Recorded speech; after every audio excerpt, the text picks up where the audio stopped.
My son William was born on June 24th, 1982. He became my second child, my next bundle of joy. In 1984, I almost lost him from an accident that happened unexpectedly when I was driving. My younger sister was sitting next to me on the passenger seat when it happened. I put him in his baby car seat, but he found a way to get out. My energetic son then began playing with the door handle, but I didn't realize it. Somehow he had gotten the door slightly open, and then I made a turn, and that's when the door opened all the way. I turned to check what the noise was, and I quickly stopped the car, in shock that William was not on his seat and the back door was open. I saw my baby boy lying on the street where I had made the turn. My older son, sister, and I got out of the car to rush over to him. He was breathing heavily, and I quickly found a payphone to call 911.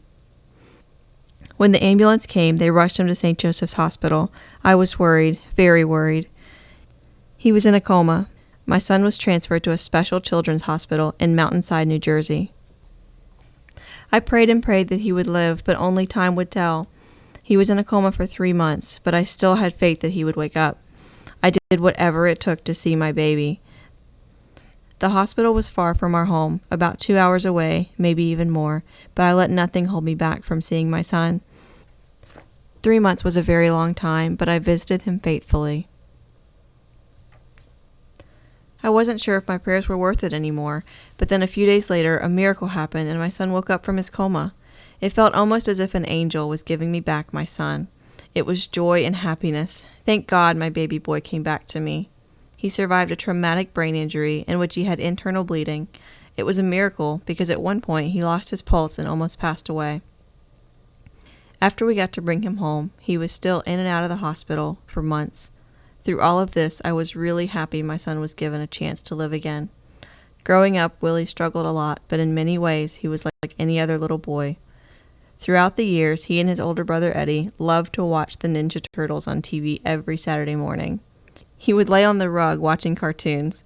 That brought joy to my eyes. When he went to school, he had to wear a helmet to protect his head because his injury had severely affected his balance and he had a risk of seizures. With treatment and time, he eventually didn't have to wear the helmet anymore. Though he was making progress, he did not always get the support he needed. He even had a teacher who encouraged other students to make fun of him. It wasn't easy getting there, but it was a proud day when I attended his pre-K graduation. In 1991, my sons and I moved to Fair Lawn, New Jersey from Paterson. Willie went to school in North Helden at a place called Memorial School and made some friends. This was a happy time in Willie's life. William used to compete in the Special Olympics for his school and even got to meet one of his favorite Ninja Turtles, Raphael. He always wanted to take karate lessons to be just like a Ninja Turtle. I was a single mother struggling to provide for my 2 boys, and I just couldn't afford it. His brother Eddie started karate when William was 9 because Eddie was struggling to stay focused and had become a troublemaker. It was hard for Willie that Eddie got to take karate and he didn't, but I just couldn't afford it for both boys. In 1994, we moved to Edison, New Jersey. After graduating from 5th grade, he went to Thomas Jefferson Middle School. Around this time, he saw a flyer for karate lessons for $5 every Saturday for 3 months. William showed me the flyer, so I took him to this YMCA because it sounded like a great deal. I let him join when he was 12, and he was so happy with his karate uniform on. He was also very good at practicing. When he was 13, I signed him up for Ishinryu Karate. For 3 years, he was earning his yellow belt. At this time, we were living in Boonton, New Jersey. At 16, I signed him up for Taekwondo. He was very good at Taekwondo. I was very impressed with the progress in his balance. He earned a green belt. His balance was improving very well, and in his first tournament, he got a first-place trophy. He was so addicted to TV and karate. Some of the shows he would watch were Kung Fu: The Legend Continues, Walker Texas Ranger, and WMAC Masters. All of these shows were karate related. A few years later, when we were living in Union County, New Jersey, he joined a martial arts school called Yum's Karate, learning a Korean art called Hwa Rang Do. He became very dedicated, going to classes every day, and his balance was better than I had ever imagined it could be. He earned his black belt at 18. He was so good in his martial arts tournaments, even though balance remained a struggle. It was beautiful to watch him grow. I was so impressed with what William was becoming. The son I almost lost back in 1984 had grown into an amazing young man. Right now, he's 30 years old, still practicing martial arts and continuing his studies in school. Every day I feel amazed and proud of what William has accomplished. He's a survivor and a success story. I am proud to have this angel as my son.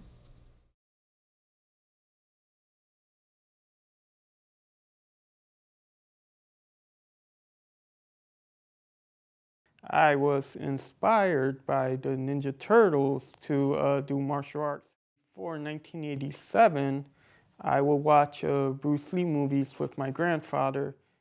My favorite character was Michelangelo because he was a party dude and he always liked to have fun, and that accent always made me laugh. That Californian Malibu accent, that surfer dude.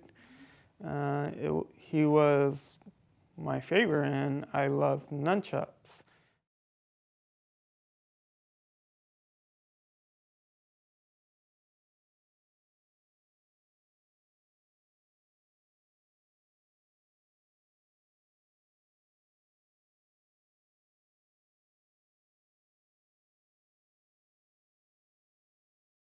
Every yin has a yang.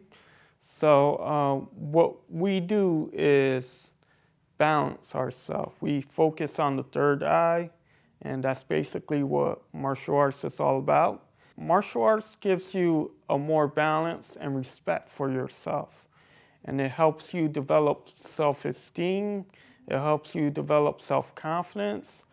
It just helps you in so many levels of life that you can't even think of. It's just a great way to help you explore yourself.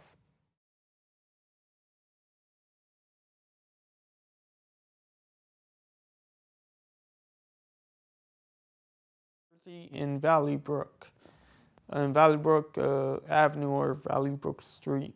It was a comedy club called Dancing Monkeys, and I did comedy there like for 2 days. They were really going out of business.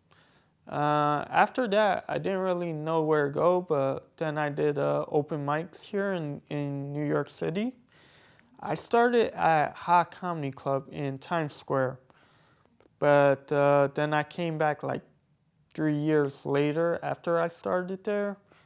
They didn't have open mics anymore because I guess they ran out of business through open mics.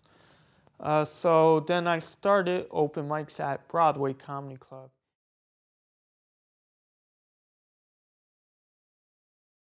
I mean, doing comedy is not easy. Everybody has a different sense of humor. Actually, for me, growing up with a traumatic brain injury also gave me a different approach towards laughter. So it was very complicated to make me laugh, but I was always a serious person growing up, and I didn't really have any friends to help me laugh. So I figure, why not do stand-up comedy and get up on stage and make people laugh?